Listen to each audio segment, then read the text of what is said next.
Hello again. Let's call this part 3 of my story. I want to talk a little bit more about, what do you want to call it? Synchronicities, signs. I don't know what else to call it. Those little knowings, those little tidbits, your little breadcrumbs, all those things. I want to talk about those because part of my journey was flat out ignoring all of those and now embracing those. So I would like to just give you some examples of what those might look like and really let you know how big or little or simple this journey can be. It is what you make it. And if you resonate with any of this story and you feel like you need some support, that is what I'm here for. That is what the inner story healing sessions are for.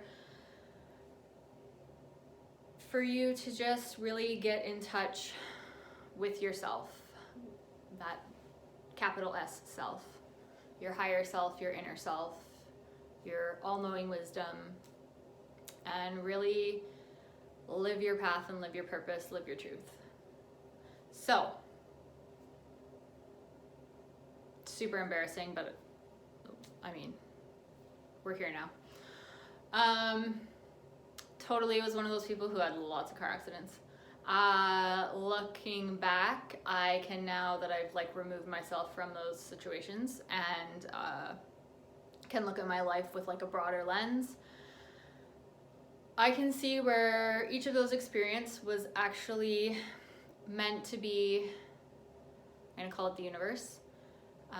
You can call it source, God, higher wisdom, whatever you want to call it. Where the universe was trying to kind of nudge me back to my actual purpose. So, as human beings, we have free will. No one can make other decisions for us. The universe cannot force our hand or force us into any decisions. At the end of the day, we always have that freedom. That's not to say that your guides or higher beings, whatever, are not trying to help you if you are open to it.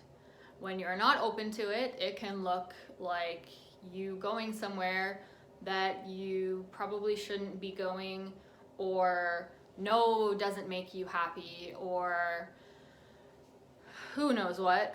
And next thing you know, you're in a car accident. That's the most generic, real life, the universe smacking you and saying hey, pay attention to me.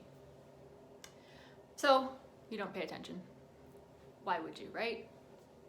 At the time, you don't realize that this is what's happening.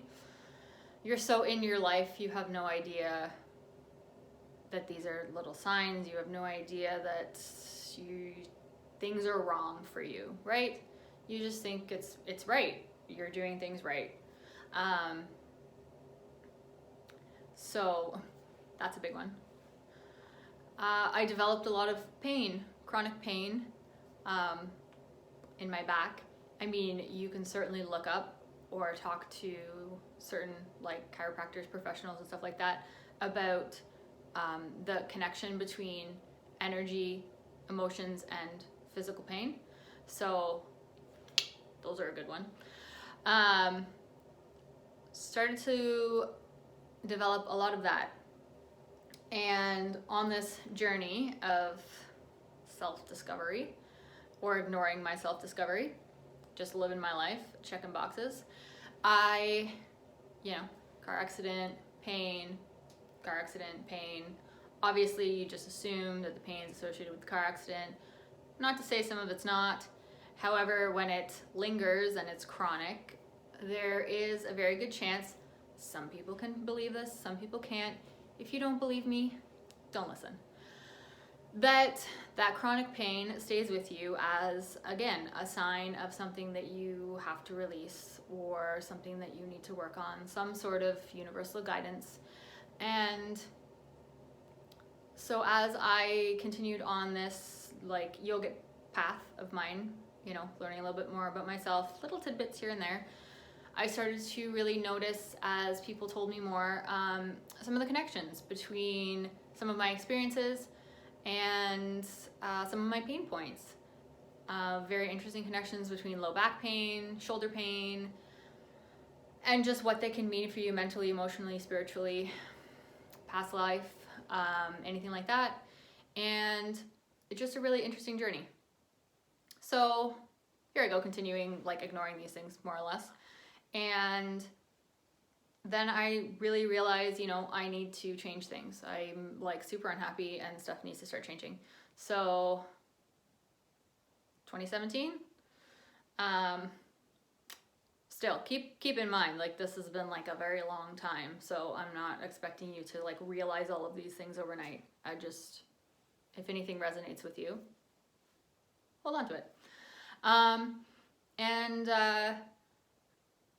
I was getting back into yoga and I knew that I needed to make some changes, like I said. And I started looking at, I was commuting for work about an hour every day, which meant I was getting up early, going to bed late. I was already unhappy, so, you know, it was just me and my couch like all the time. And I had a couple conversations with people where I was getting like back into yoga in the community and like making some other friends that were in it and connecting with people that were in it. And someone said to me, oh yeah, you would be a really great yoga teacher. And something about that just like clicked for me.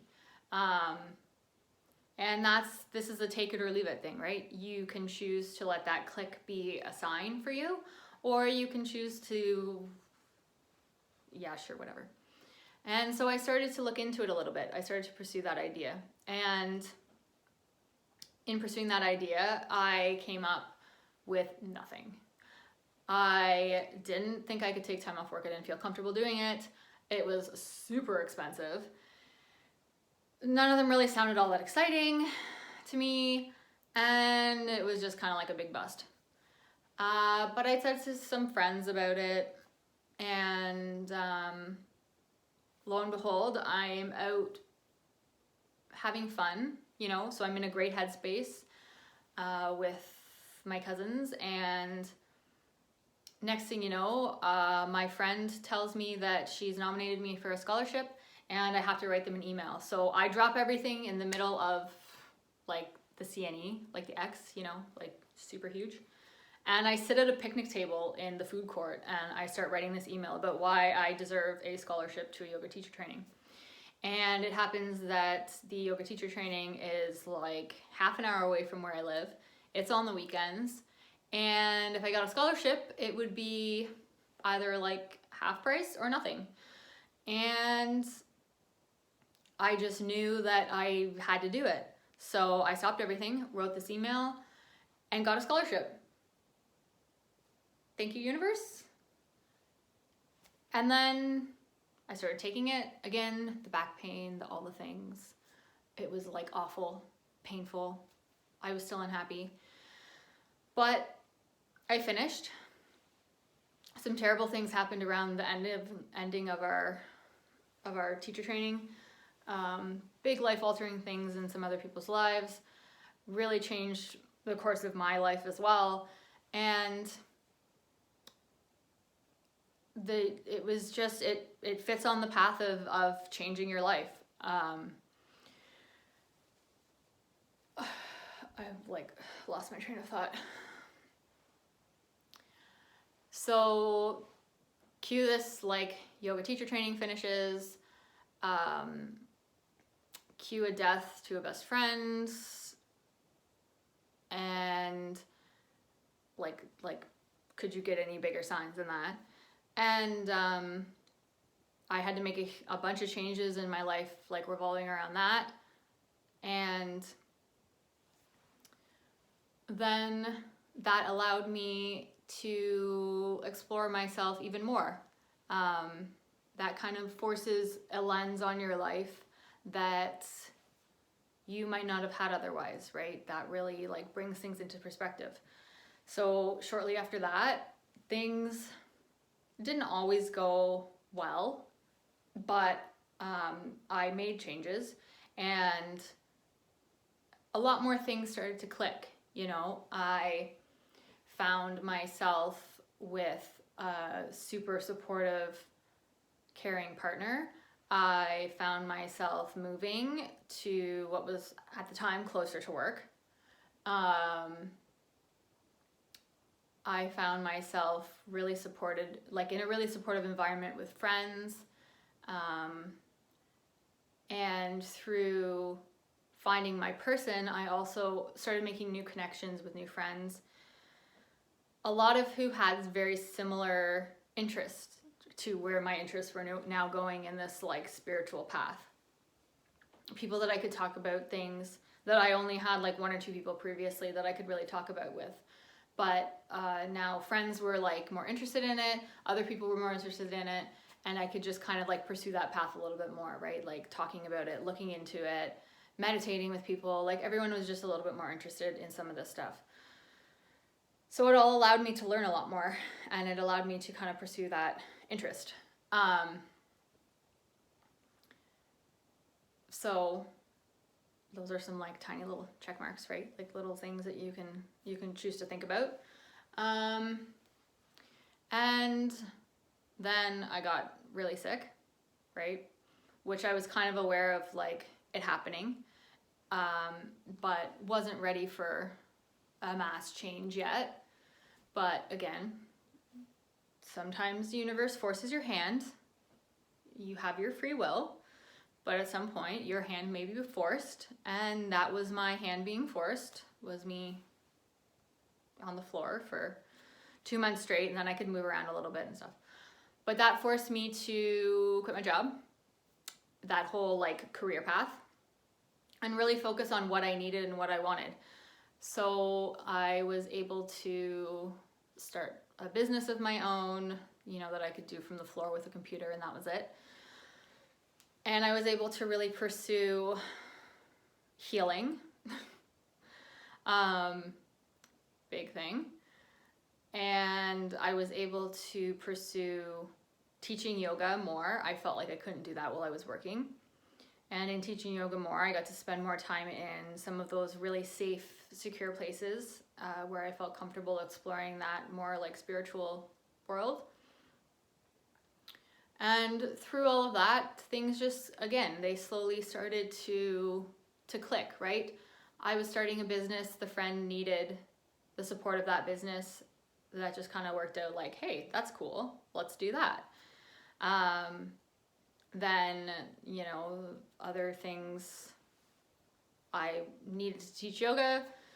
A bunch of friends and family wanted to do it. Found a space that was renting, and I did it. Then the world closed down, and I was able to move it online. So there was some support there following that path of mine, right? And then now it's just been a continued like stumbling. But in choosing to be open and aware of these signs and to finally get out of my headspace of the universe is against me, because trust me, until like 4 to 6 months ago, that was totally where I was at. I read all the books. I did the little like experiments, like the universe will support you if you ask for it, blah, blah, blah. But I still wasn't in the headspace, so it still didn't work, right? You can't believe something if you're waiting for it to fail. When you're stuck in that loop, you're manifesting failure. Until I got myself out of that loop, and I'm still trying to get myself out of that loop, I can't stop manifesting failure. So something's not going to succeed if I've already decided it's going to fail, right? That's like a universal law and common sense. However, now we are here where we are. And through this healing, physical healing journey, which has also been an emotional, mental, spiritual healing journey, Things happen like talking about realizing that in my healing, maybe physically I'm trying to rush it. So I was talking to a friend who also happens to be one of my practitioners, and I was saying, you know, maybe I really am trying to rush this and I'm not taking my time and I'm not like honoring the journey, and send this message, and then don't both of us go, you realize you sent that message at 11:11? Look up 11:11 and you can take it from whether you want to believe that or not. Either way, that happened. And we were like, whoa. And I've had that happen to a lot of other scenarios like that, and a lot of other light bulb moments. And like I said, you can choose to believe in them or not. And then of course you can say, if you're believing in them, you're looking for them, so of course they're going to show up. Same with your failures and losses. If you're looking for them, that's what's going to show up. If I'm looking for the greater good, hopefully the greater good finds me, because the other side of the coin wasn't working for me. So here we are now. My path has led me to you to share my extremely convoluted story in an attempt to support you, in an attempt to give you that little light bulb flicker moment, to hold space for you, to anchor light for you, to just be here. That's kind of my purpose, is to just be here, so here I am. And if you need that support, you need that broader perspective, you need to reconnect, reawaken with yourself, I'm here for you. You can check out the inner story healing sessions, which are all about healing that story. My story of the universe is against me.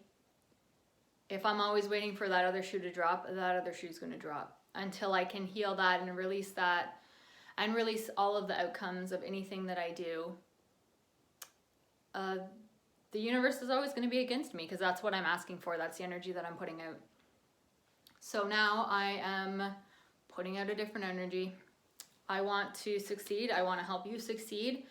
And I want all of our paths to lead us to a greater good. So, part 3, over and out. Check in with you again. Later.